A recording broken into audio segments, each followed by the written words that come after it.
네, 안녕하세요. 오늘 저희는 유럽 AI 판도를 바꾸고 있다는 평가를 받는 프랑스 스타트업이죠. 미스트랄 AI에 대해 좀 깊이 이야기 나눠보겠습니다.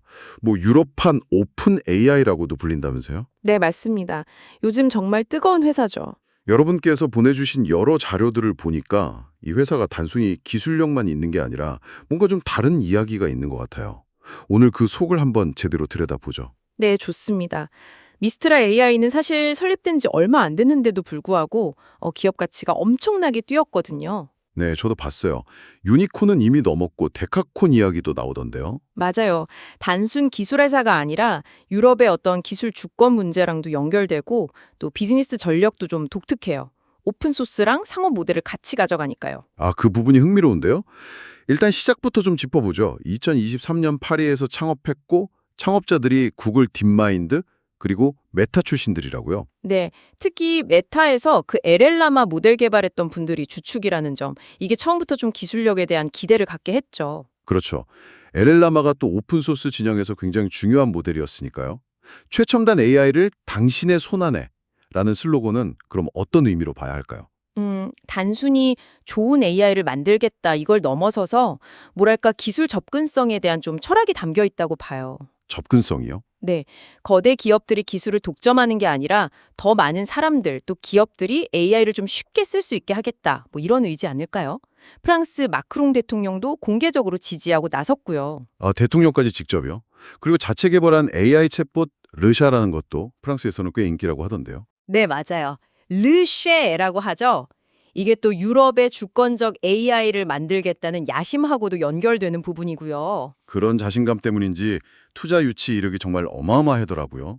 설립 초기부터 시작해서 최근까지 유치한 금액이 네, 총 누적으로 보면 10억 유로가 넘습니다. 우리 돈으로 한 1조 4천억 원? 그 정도 될 거예요. 와, 1조 4천억.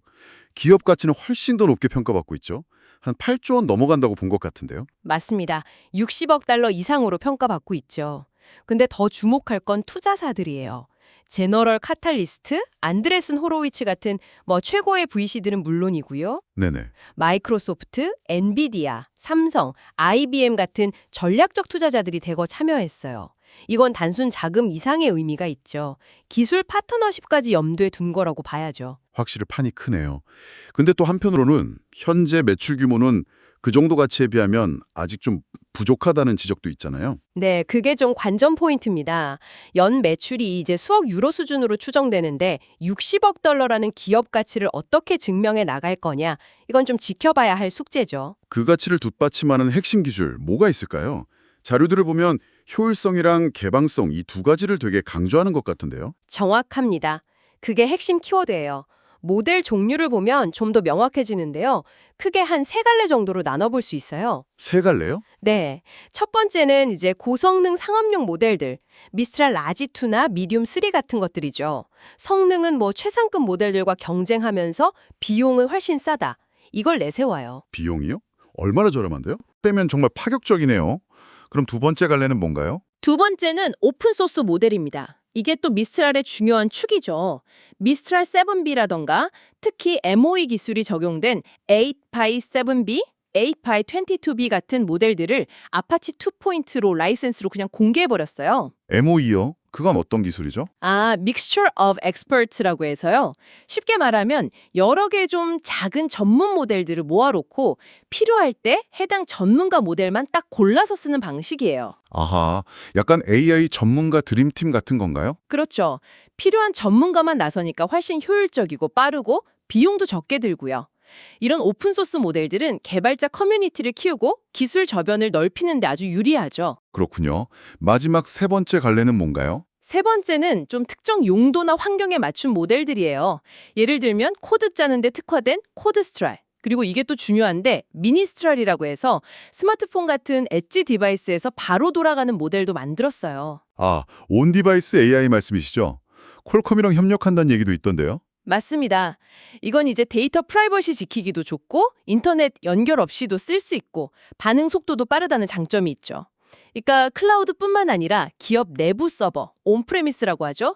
거기나 아니면 아예 기기 자체, 엣지까지 아주 유연하게 배포할 수 있다는 게 미스트럴의 큰 경쟁력이에요. 와, 들어보니까 기술 전력이 정말 다각적이네요. 성능, 비용, 개방성, 그리고 특정 환경 최적화까지. 시장에서는 이런 점들을 어떻게 평가하고 있나요? 일단 미국 빅테크 기업들 오픈 AI나 구글, 엔트로피 이런 회사들이 주도하는 시장에 유럽 기반의 강력한 대안이 등장했다. 이게 가장 큰 의미인 것 같아요.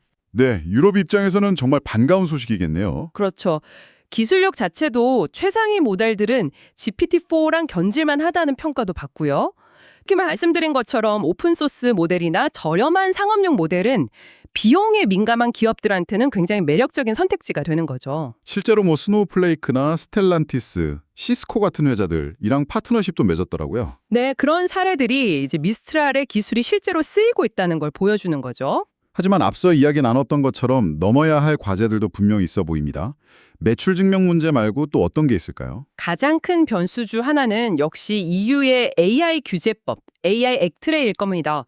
이게 세계 최초의 포괄적인 AI 규제법인데 특히 미스트랄처럼 범용 AI 모델을 만드는 기업들한테는 투명성 의무 같은 게 부과될 수 있거든요. 아, 규제 문제가 있군요. 법적, 재정적 부담이 될 수도 있겠네요. 네, 그럴 수 있죠. 물론 EU 차원에서 AI 혁신을 지원하는 정책도 있긴 합니다만 이 규제 준수랑 기술 혁신 사이에서 어떻게 균형을 잡을지가 상당히 중요해질 겁니다. 그리고 당연히 기술 경쟁은 계속 치열할 거고요. 지금의 기술 우위를 계속 유지하면서 이걸 실제 사업 성과로 꾸준히 연결시키는 것도 큰 숙제죠. 그렇군요.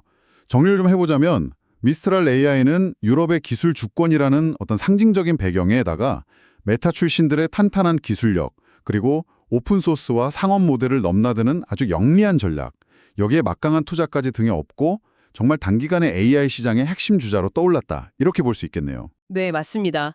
기술적 효율성, 그리고 개방성, 이 두 가지를 무기로 해서 시장의 다양한 요구에 좀 발빠르게 대응하면서 영향력을 키워나가고 있는 거죠. 하지만 앞으로가 더 중요하겠군요.